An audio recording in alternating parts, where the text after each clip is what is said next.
Good morning ma'am. Good morning. કેવું રહ્યું આજનું તમારું ઇન્ટરવ્યૂ? સારું રહ્યું. અચ્છા, કઈ પેનલ હતી તમારે? આસામ એમની પેનલ હતી, પેનલ 2. અચ્છા, એવું છે. આજે તમને કેવા ક્વેશ્ચન્સ કરવામાં આવેલા?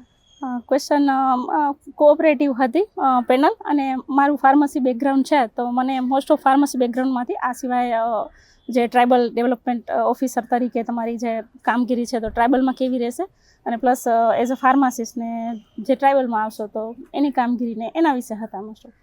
બીજા અન્ય ક્વેશ્ચન્સ તમે જણાવી શકો? જી, અન્યમાં હતું કે જે માતાનો એક રોલ છે મોડર્ન મેમ અને જે આપણે અત્યારે જે મોમ છે તો એની વચ્ચેનું હતું. એ થોડું આપણે સિચ્યુએશન બેઝ કે થોડા ઓપિનિયન બેઝ કહી શકીએ.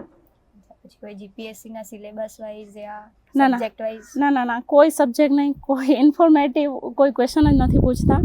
જસ્ટ તમારી જે રિયલ છે એવું જ પૂછે છે અને એવા જ આન્સર કરવાના છે. એપ્રોક્સ કેટલી મિનિટ તમારું ઇન્ટરવ્યૂ ચાલુ હશે? એ ખ્યાલ ના આવે, કારણ કે ઘડિયાળ કે એવું કંઈ સાથે હોય નહીં અને ત્યાં બેઠા હોય એટલે મે બી 10-15 મિનિટની અંદર જ હશે. મને ખ્યાલ નથી કેટલું. નો પ્રોબ્લેમ. હવે આપણા જે નેક્સ્ટ કેન્ડિડેટ આવનારા છે એ લોકો માટે કોઈ ટિપ્સ આપશો તમે? જી, બી રિયલ અને બહુ મસ્ત કોઓપરેટિવ છે. એકદમ મસ્ત નિરાતે ક્વેશ્ચન પૂછે, નિરાતે આપણને સાંભળે એટલે આપણને આન્સર કરવાનો પૂરેપૂરો મોકો મળે છે. મસ્ત છે. બીક વગર આપીએ તો વધારે મજા આવે છે. Okay, best luck from